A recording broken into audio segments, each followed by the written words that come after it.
కొద్దిసేపు రూల్స్ అన్ని పక్కకు పెడితే అంటే ఆ 9 మంత్స్ 9 to 10 మంత్స్ బేబీని మోస్తుంది కాబట్టి మేబీ ఎమోషనల్ అటాచ్మెంట్ అనేది బేబీతో ఉంటుండొచ్చు కదా. సో అలా ఏమైనా తను బేబీని వదలలేక అడుగుతూ ఉంటారు కదా కొన్నిసార్లు. అట్లాంటి టైంలో ఏం చెప్తారు వాళ్ళకి? అది సైకలాజికల్ కౌన్సిలింగ్ అంటూ ఒకటి జరుగుతూ ఉండాలమ్మా, వాళ్ళకి అట్లాంటి అటాచ్మెంట్ అంతా లేకుండా ఉండడానికి. ఏం చేసినా కూడా అది జరగదు. అందుకనే బేబీని కూడా చూపించారు డెలివరీ అయిన తర్వాత. ఓకే, అంతే, ఇది నా జాబ్ అన్నట్టుగా ఆమె చూసుకోవాలి. అటాచ్మెంట్ అనేది ఫస్ట్ టైం ప్రెగ్నెంట్ అయ్యే వాళ్ళకి యూజువల్గా వస్తూ ఉండొచ్చు, యూజువల్గా వీళ్ళకి రాదు. ఓకే. సో అయితే పిల్లలు లేక చాలామంది బాధపడుతూ ఉంటారు మేడం. అయితే ఇది కొంచెం అఫోర్డబుల్ కాదు కాబట్టి సరోగసికి అసలు ఎంత నుంచి ఎంత ఖర్చు అయ్యే ఛాన్స్ ఉంటుంది? ఇప్పుడు ప్రస్తుతం ఉండే లాస్ ప్రకారం అయితే కనుక ఐవీఎఫ్ కోసం ఏదైతే ఖర్చు ఉంటుందో అది బేర్ చేయాల్సి ఉంటుంది. తర్వాత ఎవరైనా ప్రెగ్నెంట్ అయిన తర్వాత ప్రెగ్నెన్సీ ఆ 9 months of treatment, checkup, investigations ఏవైతే ఉంటాయో ఆ ఖర్చు మట్టుకుంటాయి మెడికేషన్స్ వరకు. దానికి మించి వేరే ఎక్స్ట్రా ఖర్చులు అంటూ డెలివరీ టైంలో ఉండే ఖర్చులు రెగ్యులర్గా ఎవరికి ఉంటాయో అవి మట్టుకు ఆ కపుల్ బేర్ చేస్తూ ఉంటారు. అపార్ట్ ఫ్రమ్ దేర్ ఐవీఎఫ్ వాళ్ళు ఐవీఎఫ్ ఏవైతే అండర్గో అయింటారో లెటెస్ట్ అది ఒక 2.3, 2.5 lakhs, 3 lakhs వరకు అయినా కూడా ఆ తర్వాత వన్స్ సంబడి ఈజ్ ప్రెగ్నెంట్ ఆ ప్రెగ్నెన్సీలో ఉండే ఖర్చు మట్టుకే ఉంటుంది. ప్రత్యేకంగా సరగేట్ కాబట్టి ఆవిడకి వేరే ఖర్చులు అంటూ ఉండవు, ఆవిడ కోసం పెట్టే ఖర్చులు ఉండవు. అయితే మ్యామ్ ఇప్పుడు ఈ సరోగసీ విషయంలో మనం తీసుకుంటే కనుక ఓన్ ఎగ్ కానీ ఓన్ స్పర్మ్ కానీ యూజ్ చేస్తారు కదా.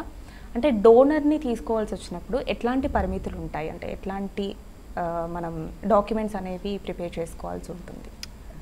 డోనర్ ఎగ్ కానీ డోనర్ స్పర్మ్ కానీ,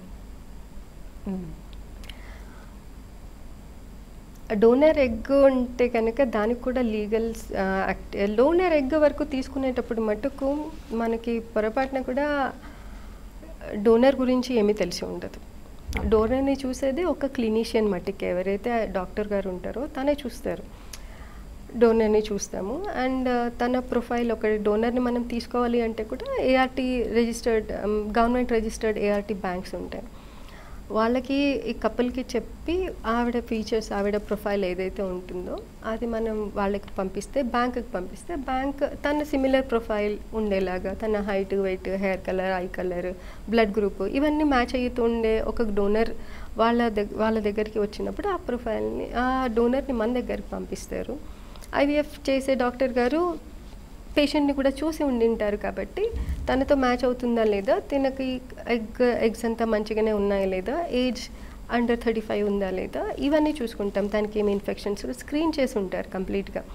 అన్ని వైరల్ టెస్ట్లు, ఇన్ఫెక్షన్స్ కోసం చేసిన టెస్ట్లు, జెనెటిక్ ఇష్యూస్ ఏమైనా ఉన్నాయా లేదా, ఇవన్నీ కూడా హిస్టరీ తీసుకొని ఉంటాం. అన్నీ నార్మల్గా బాగున్నాయి, ఈ అమ్మాయి eggs will be suitable for that recipient అనుకుంటే వాళ్ళకి చెప్తాము, మీకు సిమిలర్గా ఉండే డోనర్ వచ్చారు, ఓకేనా. When they said yeah okay అని పొరపాటున కూడా తను చూడరు. మనం ఊరికే షేర్ చేస్తాం డీటెయిల్స్ అంతే. When she says okay then ఆ అమ్మాయికి తనకి జరగాల్సిన ఐవీఎఫ్ ప్రాసెస్ అంతా డోనర్కి జరుగుతుంది. ఎగ్స్ తీసుకున్న తర్వాత హస్బెండ్ స్పర్మ్ బాగుంది అంటే ఆయన స్పర్మ్తో మిక్స్ చేసి ఎంబ్రియో డెవలప్ చేస్తాం. ఈ డెవలప్ చేసిన ఎంబ్రియోని మళ్ళీ వాళ్ళు సరగేట్ని సెలెక్ట్ చేసుకున్న తర్వాత ఆ సరగేట్లోకి ట్రాన్స్ఫర్ చేస్తారు. ఓకే.